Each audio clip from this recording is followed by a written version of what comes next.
En France, nous sommes 6000 collaborateurs répartis sur une cinquantaine de sites. Nous avons 4 sites industriels, 22 centres d'ingénierie avec à peu près 10 centres de R&D. Donc, une activité très, très riche en France et nous continuons à investir dans nos sites industriels.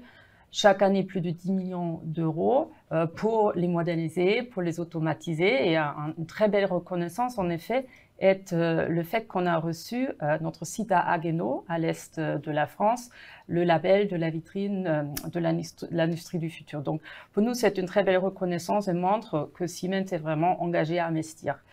Mais ça ne s'arrête pas là, parce qu'il faut aussi mentionner que Siemens, on travaille dans un écosystème ouvert. Nous travaillons avec à peu près 7000 fournisseurs en France, dont une grande partie sont des PME, des TPE. Et nous continuons aussi à investir dans notre futur. Et c'est quoi notre futur? C'est les innovations, c'est les technologies digitales. Et nous avons par exemple l'année dernière acheté une start-up lyonnaise qui produit des logiciels et des équipements pour le bâtiment intelligent. Donc, pour vous dire, l'investissement, ça dépasse les investissements purs et durs, je dirais, en équipement et autres. C'est les investissements dans les hommes, dans les femmes et dans l'innovation. Ce que je trouve très intéressant quand je vous écoute, Doris, c'est que finalement, on voit bien, du point de vue d'un industriel que vous représentez, c'est finalement la transition énergétique, climatique. Ce n'est pas uniquement effectivement un enjeu politique de respecter nos engagements climatiques, c'est également un enjeu vraiment de développement économique et industriel. Vous avez parlé beaucoup de l'innovation, d'efficacité énergétique, etc. Et qui sont un vecteur de développement d'emplois majeur. On peut aussi parler, moi de mon point de vue, ce qui m'interpelle, c'est aussi tout ce qu'on voit dans le domaine des énergies renouvelables, dans l'hydrogène, où on voit des gigafactories qui se préparent, qui sont construites pour certaines ou qui sont en développement. On se rend compte finalement que depuis quelques années, ce sont dans ces secteurs qu'on voit un développement industriel très important. On a des usines, effectivement, pour des exemples de pales, de turbines, bientôt d'électrolyseurs pour de l'hydrogène, de batteries. Tout ça, en tout cas, me donne vraiment le sentiment qu'effectivement, ces sujets de la transition écologique et énergétique sont un enjeu de développement massif sur le plan économique et de l'emploi. Et à titre d'exemple, EY avait réalisé une analyse avec le syndicat des énergies renouvelables qui montrait que finalement, d'ici 10 ans, dans le secteur des énergies renouvelables, on pourra avoir plus de 250 000 emplois, ce qui est très conséquent, c'est à peu près l'équivalent de la filière nucléaire aujourd'hui en France. Donc à nouveau, un vrai enjeu de développement économique et industriel.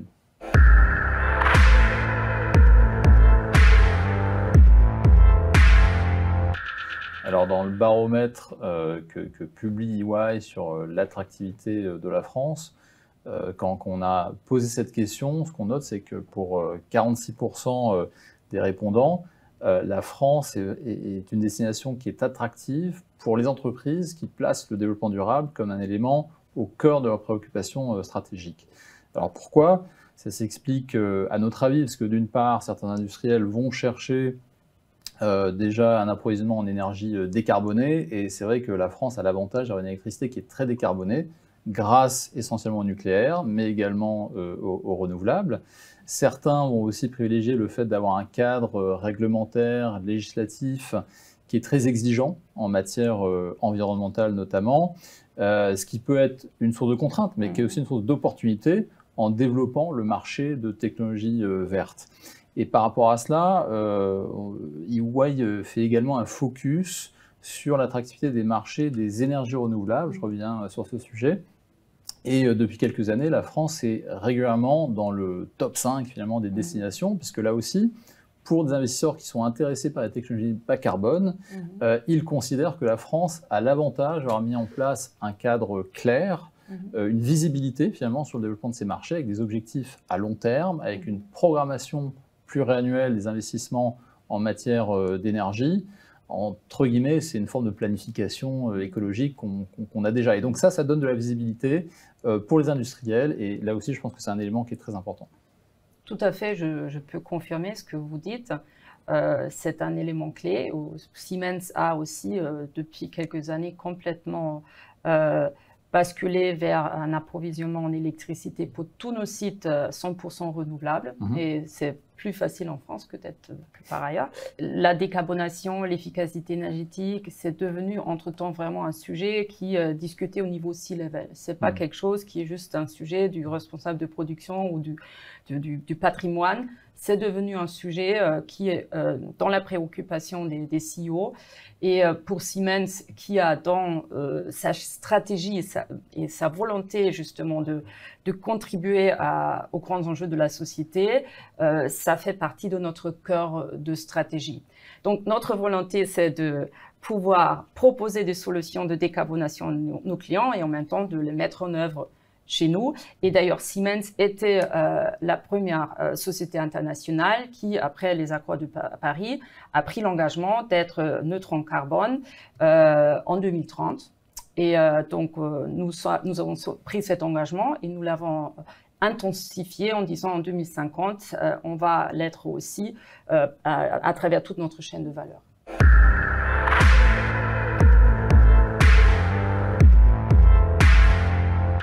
L'État a rehaussé son niveau d'ambition sur les sujets de la transition écologique, énergétique, climatique depuis quelques années. La crise du Covid a été quelque part un accélérateur sur ce plan-là. C'est vrai en France, c'est vrai au niveau européen, bien sûr.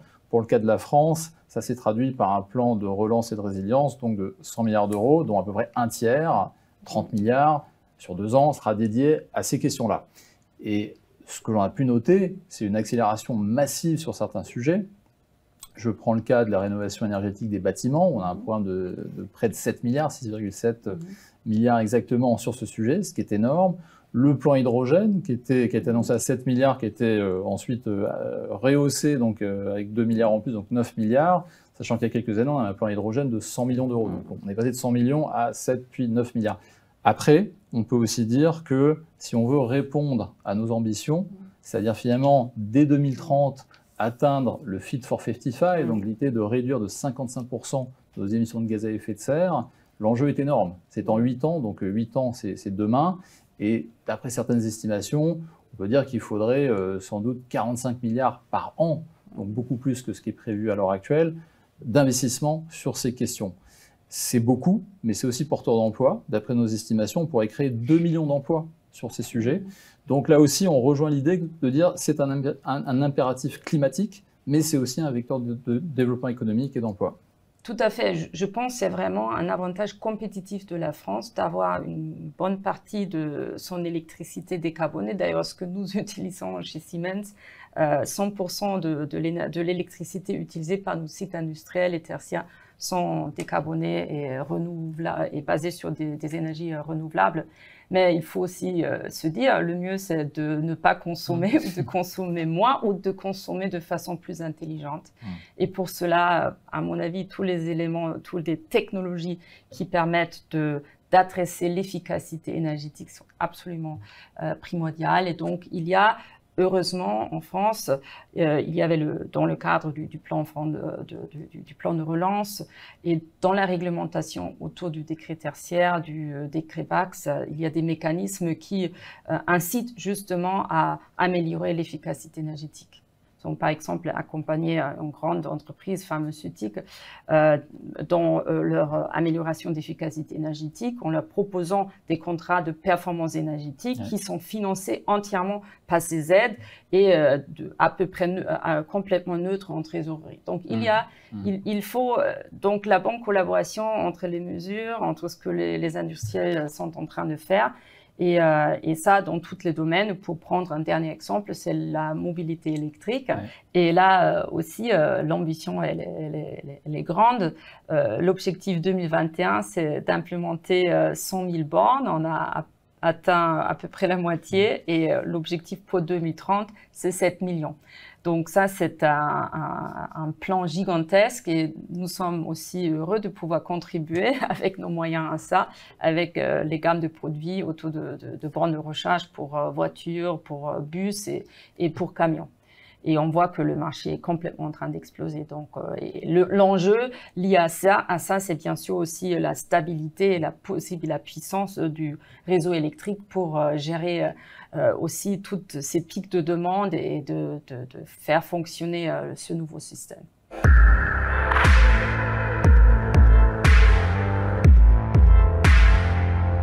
Doris, vous avez parlé de sujets autour de la mobilité. C'est un élément effectivement qui est assez emblématique lorsqu'on veut installer des bornes de recharge électrique, mais aussi des stations de recharge de refueling hydrogène. On a besoin d'une collaboration entre des industriels comme vous, entre des collectivités territoriales, entre des financeurs également, parce que ce sont des sujets qui sont parfois nouveaux. Il faut être capable d'avoir une certaine prise de risque. Et donc, on va avoir des financeurs privés, parfois des financeurs publics aussi, qui vont contribuer à améliorer les conditions de financement. On va avoir un ensemble d'acteurs finalement qui vont se réunir autour de ces projets. Et je trouve que c'est pareil aussi pour les contrats de performance énergétique. On intervient également sur des CPE et on voit bien qu'effectivement, il faut arriver à mettre autour de la table une diversité d'acteurs. À mon avis, la France est bien positionnée. On a beaucoup de territoires qui se structurent sur ces questions-là et ça fait partie des éléments sur lesquels il faudra insister dans les années à venir. Non, je suis d'accord. La notion d'écosystème ouvert est primordiale pour réussir parce que la rapidité d'innovation nous oblige de le faire. Aussi, les savoir-faire sont tellement complexes et dispersés. Il est absolument important de travailler ensemble, de savoir travailler ensemble. Ce que nous faisons, juste pour donner un exemple, nous avons créé un Digital Experience Center à Saclay, qui est un peu le MIT de la France, où justement nous réunissons des acteurs, donc des industriels, des startups industrielles, la science, donc la recherche. Et voilà, c'est vraiment l'endroit où on se réunit pour réfléchir aux solutions du futur. Et nous avons 500 chercheurs répartis dans plusieurs régions en France. Donc, nous avons vraiment créé un écosystème autour d'eux qui travaille avec des universités, mais surtout aussi avec des startups que l'on doit intégrer dans toutes ces réflexions.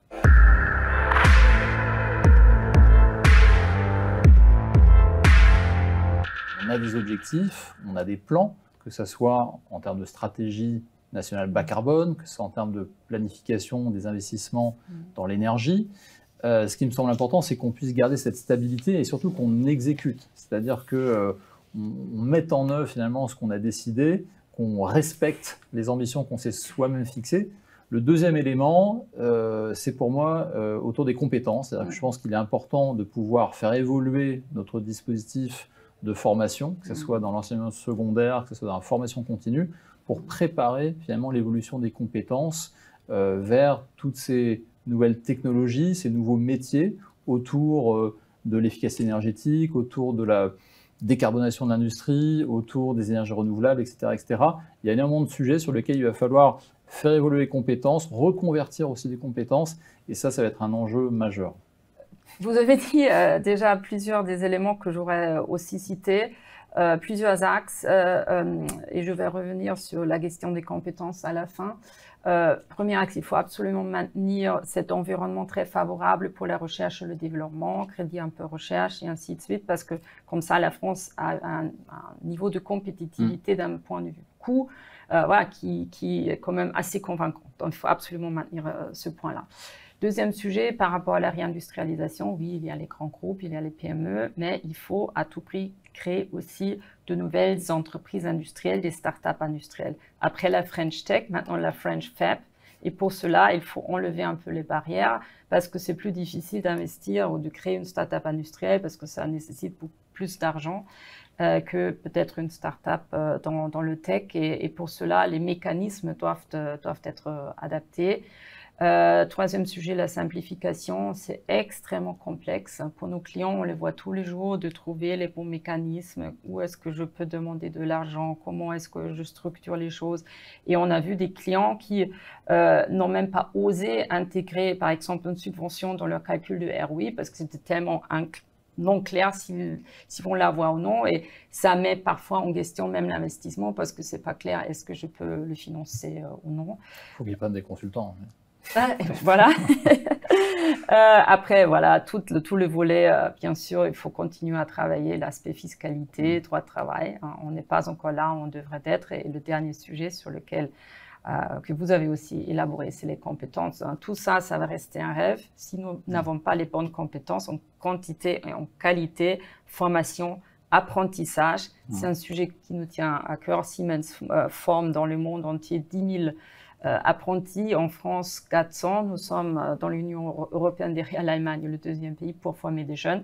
Mais pour cela, il faut aussi agrandir le vivier. Et là, c'est encore un appel aussi personnel à toutes les jeunes filles et femmes qui ne savent pas encore ce qu'elles veulent faire. L'industrie, la technologie, c'est vraiment quelque chose de formidable. Et nous avons pris nous-mêmes l'engagement d'attirer plus de filles, de femmes vers ces métiers. Et cette année, dans notre campagne d'alternance, nous avons défini l'objectif d'atteindre la parité, 50% de filles. Je sais que c'est un challenge, mais on va tout faire pour y arriver.